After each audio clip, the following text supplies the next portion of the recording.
Hi, I'm Dr. Mike. And I'm Noah. And this is the NFGeeks Christmas movie special. Yay. Yay. Noah, thanks for coming on. This is going to be a special set of episodes. Oh, very special. Yes. To us. That's right. For this Christmas, what we're going to do is Noah and I are going to do movie reviews of Christmas movies that we like.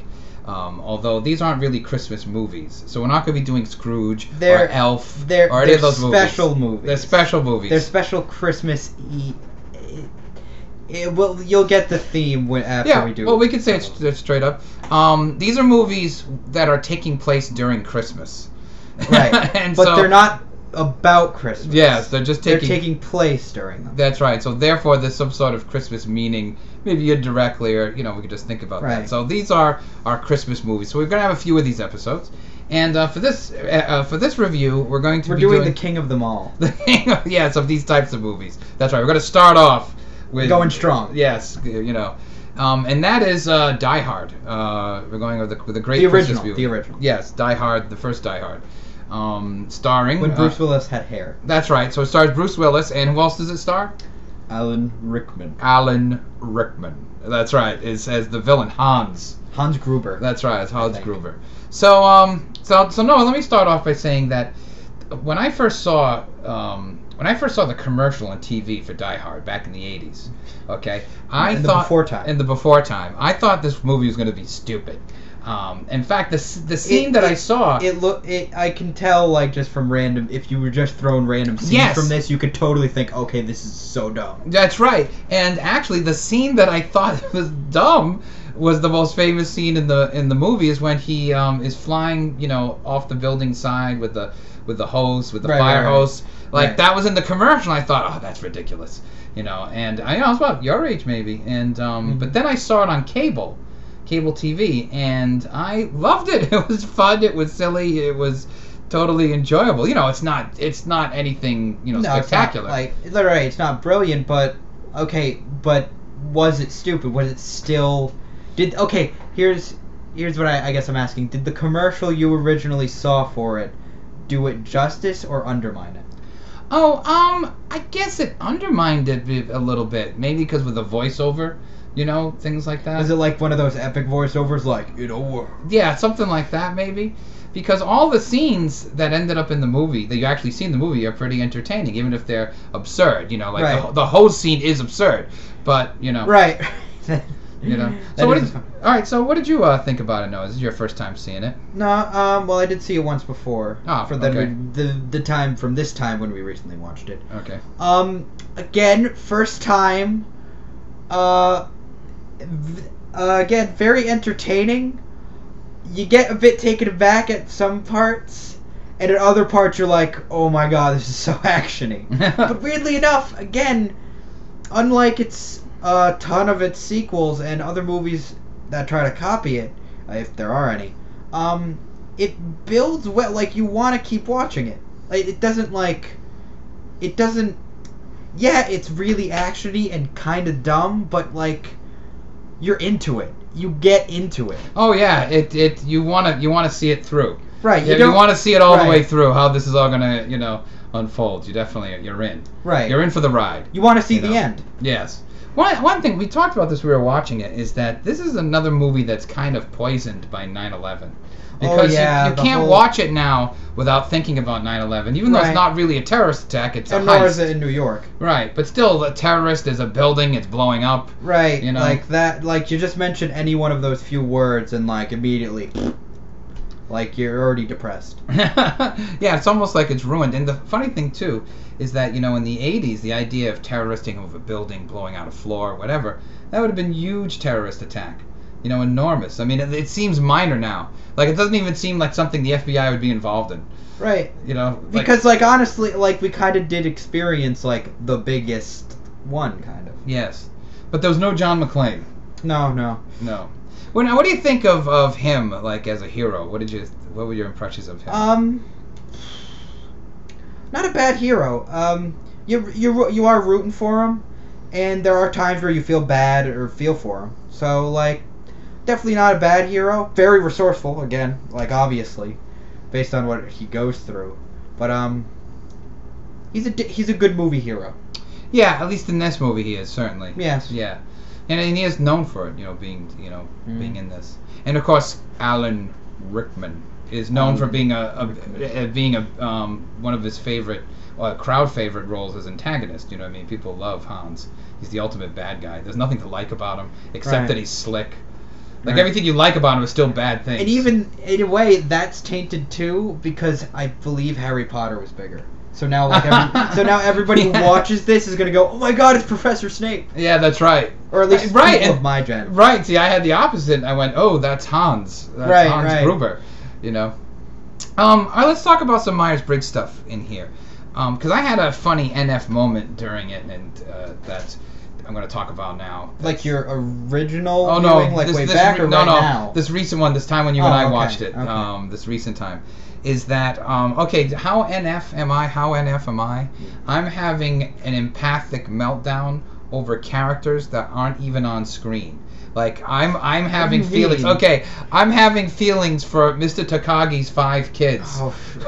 Like, really? Yes, that's the first thing I thought of, is that, you know, so Mr. Takagi's the first guy to die in the body count. He's the Japanese boss of the company. Of the company that Alan Rickman shoots. Right, shoots him right in the face. Brains get blown out. It gets on the windows and everything. Right, gets on the windows, and like he says, you know, when Alan Rickman's looking for him, Hans is looking for him, he says, you know, he's listing Takagi's resume, right, dossier, and then the last thing he says is father of 5. So when he gets shot, I thought, well, those 5 kids just experienced the worst fucking Christmas Eve ever. Their Christmas Eve, man. Their Christmas Eve just went right down. God. Right down the shitter, you know. That's horrible. You know, the funny thing is, they're not even on the screen. Like, you don't even see them just mentioned in one line. That is fucked up, but sorry. But I believe, like, I don't know, Japanese way of thinking or tradition, he did go down with honor. He didn't give them what they needed. Okay, I suppose, but I'm also assuming they live in the United States. Okay, I realize. Because obviously they're in L.A. I'm just saying that, like, to his culture, his original culture, technically he went down. And so the 5 children, like, we don't know the ages of the children. They might all be in college, but still. No. I would assume they're small children. They're small, like 4. Right. No, like 8. Right. They're all girls too. All girls, right? They're all waiting for him to come home. Right. You know, the night goes on, and they catch the news. You know, right. So that was one of my NF moments with the movie. As an SJ, what were some of the things that you experienced? Again, I think one of the appeals of any action movie is to definitely go for the S crowd.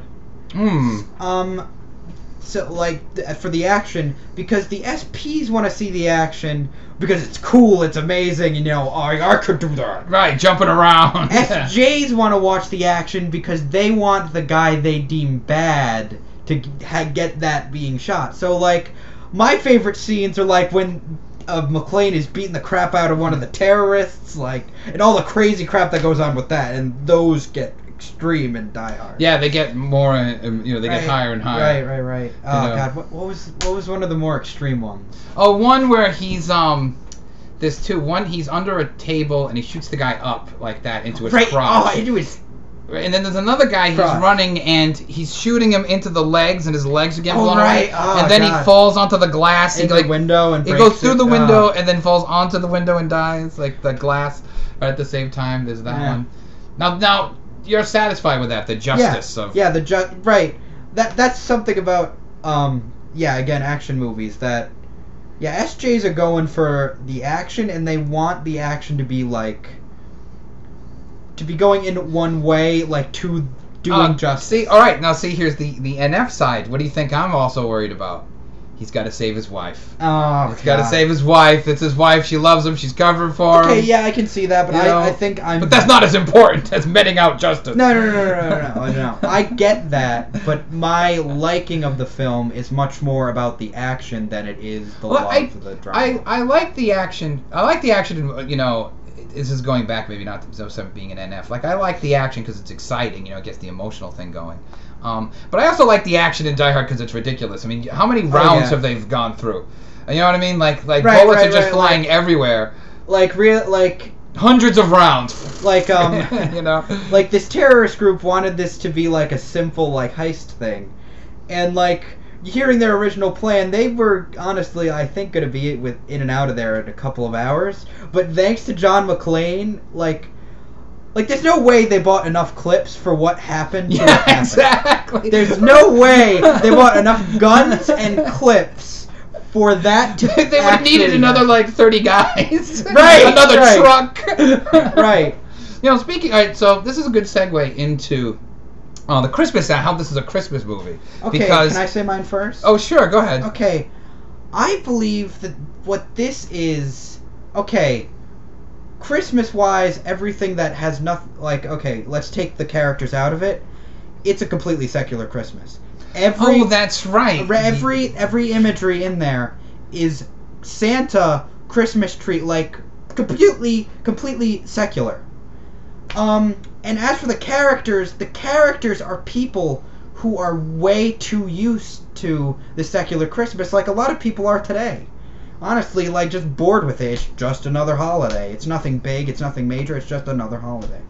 That's how it feels. Oh, that's great. That's going to be... Wait till you hear what I have to say. That's going to fit right in. Oh, Jesus. In this bizarre way. But I want to say two things first because we talked about them a little bit. Okay, one is... I think you and I agree. Granted, we are biased because we're New Englanders, but I don't ever want to spend Christmas in California. Because nothing looks like Christmas. You got palm trees, it's hot, people are wearing T-shirts. There's nothing... Everyone's shallow, apparently. Yeah, I know. He hates everybody there. But everyone's got, you know, there's nothing Christmassy except for the fake trees. And all the Christmas trees are fake. There's no real pine trees. You know, like, I never want to spend Christmas in California. One of the shallow things we pointed out was, like, the boss gets shot, the Japanese boss, and it doesn't even, like, touch it. Nobody's, like, shocked.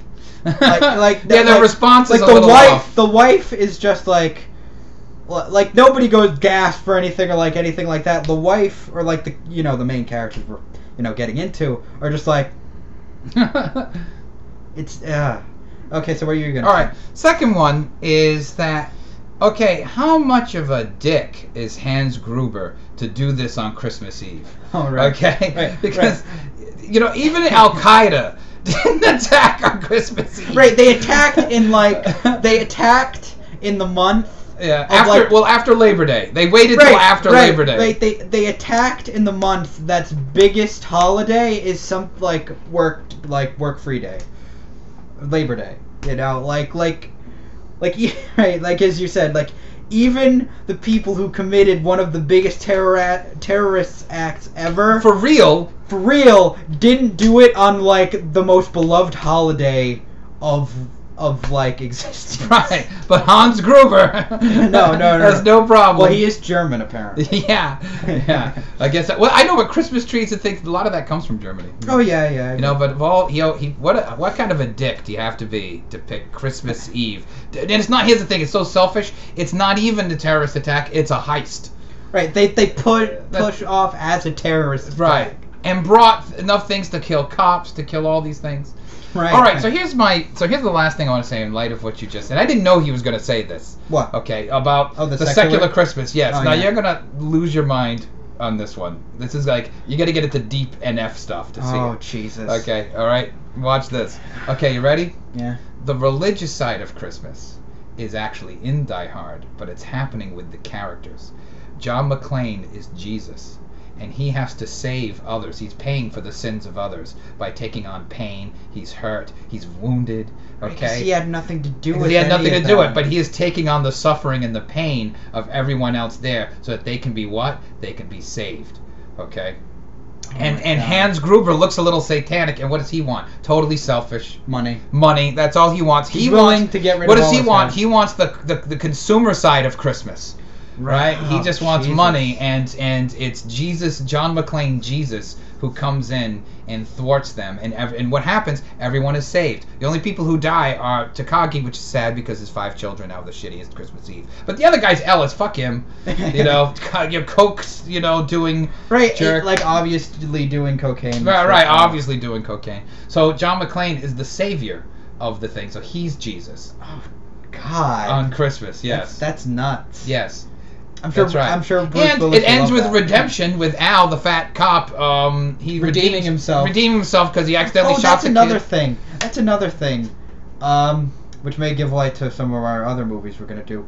The cop character, what's his name? Al. Al has a weird, out of place, Backstory. screwed up Christmas backstory. Yes. Which, if you haven't seen the movie, go see it. Should we say it? Yeah, it's okay. We can say, Okay. yeah, no, listen, you haven't seen the movie, to go to hell. Okay, in it, he says, Yeah, say they're it out. talking. They're talking over the walkie-talkie or whatever, and Al reveals to McClane that last Christmas or a previous Christmas, as a rookie cop, he shot a 13-year-old child that was screwing around with a toy ray gun, and it's completely comes out of nowhere, has no point to the story, and is really screwed up for no reason. It's just weird, man. Yeah, it's a weird story, and it's kind of and it leads to the implausibility of the whole of Die Hard in general. Right. Because why would a cop like that even be still in the force? Whatever. Right. It's one of those things you can't. To enjoy Die Hard, there has to come a point where you have to hit the brakes on questions. You can't. Right. You can't start Right. asking questions because then it starts getting Honestly, more that's a lot of stupid. movies. You start asking questions True. or watching it over and over, like you immediately start going, Right. plot hole. Die Hard's actually much more enjoyable if you don't ask Just any be completely questions. ignorant is Yes. bliss for Now, Die Hard. Getting back to Christmas though, for a Christmas movie, and we are calling it a Christmas movie. It technically is. Right, exactly. It is. All the movies we're going to talk about are technically Christmas movies. Because they take place at Christmas. Right. And again, they do have Christmas stuff. And have Christmas, Jesus. Jesus is in there. John McClane, Jesus. I just invented this whole postmodern thing. Oh, I'm sure people will love that. Okay, but for a Christmas movie, again, here's where it diverges a little bit. And a lot of the movies we're going to review actually do this, but this has a pretty high body count for a Christmas movie. So let's try to recap if we can. Okay. First, we have Mr. Takagi. Right, Mr. Takagi. And his traumatized 5 children. Okay. Okay, fine. the first terrorist. Mrs. Takagi too. All right, so all the terrorists die except for the black Geordie LaForge one. He's the only one that survives. No, he gets punched. Yeah, but he doesn't die. No, he doesn't. He doesn't. But all the terrorists. Oh wait, Ellis. So we have Ellis. The cokehead. Okay. And then Hans, and I don't know how many terrorists are there. Like 9. Yeah, there's at least. I think it's 10 or under. Okay, so we'll say like 9. There's like 9, and then there's survived. Johnson and Johnson, the Right, two who die. Yeah, and Plus, like the 2 guys flying the copter. yeah, plus them flying the Plus, copter. like some of the FBI guys, SWAT guys that were trying to get in. Oh, that's right. So now we're up to easily 15 to 20. No, past 20. Really, past 20? I would say past 20. I'm sure there's like a YouTube video that's like literally. All right, so let's say let's be conservative. 8 terrorists. 25. 8 terrorists. I'm going 25 for full body. Takagi and Ellis. Really? I'm gonna go 20. Okay. All right, so 20 to 25 people die on Christmas Eve. Right. That is a lot of sad children and wives. Yeah, no kidding. And they're all men too. I think everybody that died is a man. That's right. No women died. No women died. In that. No women died. But maybe. Oh, but wait. We had a Mary. We had that pregnant woman. Maybe she gave birth that night, like Mary. No, they said that she wasn't due for a while. Oh, that doesn't matter. Women give birth all sorts of times. But we had a pregnant woman there. Mary. A Mary waiting. We just needed a Joseph to be there. So that was in there too. All right. Noah, do you have any last thing you want to say about Die Hard on any level? Christmas or SJ? Anything you'd like to say? Do you want to sing it? Yeah, can we? Yes. All right, great. All right. Okay, ready? One, 2, two, 3. Die Hard is here. Die Hard is here. Die Hard is here. Die Hard is here. Die Hard is here. Die Hard is here. Die Hard is here. Die Hard is here. We really liked the movie. It was really fun, although it was stupid. But John McClane is really Jesus. John McClane is really Jesus. Die Hard is here. Die Hard is here. All right.